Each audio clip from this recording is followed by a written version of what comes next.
नमस्कार, मैं फरीदा गजल और आप देख रहे हैं एक न्यूज 24। भारत के अगले उपराष्ट्रपति को लेकर राजनीतिक हलकों में काफी चर्चा तेज हो गई है।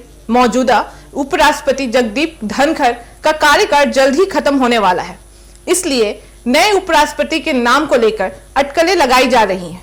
कई बड़े नेताओं के नाम इस रेस में सामने आ रहे हैं। इसमें सबसे ज्यादा चर्चा में बीजेपी के राष्ट्रीय अध्यक्ष जेपी नड्डा, जम्मू कश्मीर के उपराज्यपाल मनोज सिन्हा और राज्यसभा के उप अध्यक्ष हरिवंश और कांग्रेस के वरिष्ठ नेता शशि थरूर के नाम को लेकर चर्चाएं तेज हो रही हैं। एनडीए गठबंधन की तरफ से जेपी नड्डा सबसे मजबूत उम्मीदवार माने जा रहे हैं।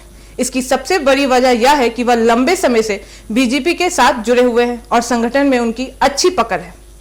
वे पार्टी के लिए कई अहम जिम्मेदारियां निभा चुके हैं और प्रधानमंत्री नरेंद्र मोदी और गृह मंत्री अमित शाह के करीब माने जाते हैं। अगर उन्हें उपराष्ट्रपति बनाया जाता है तो वो इससे पार्टी में एक नया आंतरिक संतुलन आएगा और इसमें संकेत मिलेगा कि पार्टी उन्हें एक और अहम भूमिका में लाना चाहती है। वहीं दूसरा नाम मनोज सिन्हा का है, जो जम्मू कश्मीर के उपराज्यपाल रह चुके हैं। उनके बारे में कहा जा रहा है कि उन्होंने जम्मू कश्मीर में अनुशासन, विकास और सुरक्षा के नए स्तर पर पहुंचाया है। वहां के प्रशासन में उन्होंने जो सख्ती और स्पष्टता दिखाई है, उसकी खूब सराहना हो रही है। इससे उनकी छवि एक ईमानदार और मजबूत प्रशासक की बनी है। बीजेपी अगर उन्हें उप उम्मीदवार बनाती है तो वह यह संदेश देना चाहते हैं कि पार्टी अब नेतृत्व में प्रशासनिक अनुभव और विकास कार्यों में प्राथमिकता दे रही है। और तीसरा नाम राज्यसभा के डिप्टी चेयरमैन हरिवंश का है। पहले से ही डिप्टी चेयरमैन की भूमिका निभा चुके हैं और सांसद संचालन का अच्छा अनुभव रखते हैं। उनका राजनीतिक सफर भी काफी संतुलित और शांत रहा है। वह राजनीति में आए हैं और जेडीयू के कोटे से राज्यसभा पहुंचे। उनके पक्ष में यह तर्क है कि वह पहले से ही इस पद का कामकाज को अच्छी तरह जानते हैं और उनका चयन सहजता से स्वीकार किया जा सकता है। वहीं विपक्ष की ओर से कांग्रेस के वरिष्ठ नेता शशि थरूर का नाम सामने आया है। थरूर को एक अंतर्राष्ट्रीय स्तर पर अनुभवी और तर्कपूर्ण भाषण देने वाला नेता के रूप में देखा जाता है। वे संयुक्त राष्ट्र में भी काम कर चुके हैं और भारत की आधुनिक छवि को लेकर अंतर्राष्ट्रीय मंचों पर भी अपनी बात रख रहे हैं।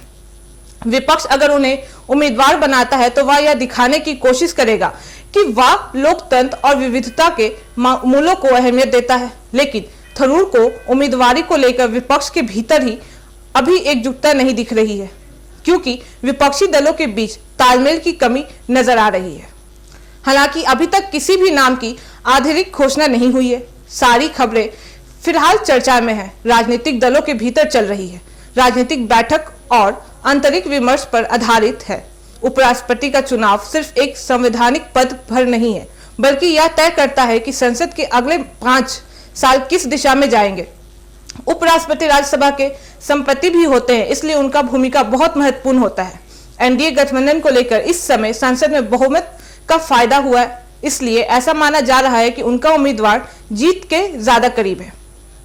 लेकिन भारतीय राजनीति में कई बार ऐसा देखा गया है कि विपक्ष ने मजबूत रणनीति के जरिए सत्ता पक्ष को चौंका दिया है। इसलिए इस बार का उपराष्ट्रपति चुनाव भी काफी दिलचस्प और अहम होने वाला है। खास बात यह है कि यदि जेपी नड्डा को उपराष्ट्रपति पद के लिए चुना जाता है तो वो बीजेपी अध्यक्ष का पद खाली होगा, जिससे संगठन में भी बदलाव की लहर आएगी। इस पूरी स्थिति पर नजर डालें तो साफ होता है कि एनडीए और विपक्ष दोनों ही अपने अपने दावेदारों को सामने लाने की कोशिश में है। अब देखना यह है कि अंतिम रूप से कौन कौन से नाम तय किए जाते हैं और भारत का अगला उपराष्ट्रपति कौन बनता है। ऐसी ही तमाम खबरों के लिए देखते रहे एक न्यूज 24। हर खबर सबसे पहले, सबसे सटीक। वीडियो को लाइक करें, शेयर करें और चैनल को सब्सक्राइब करना ना भूलें। धन्यवाद।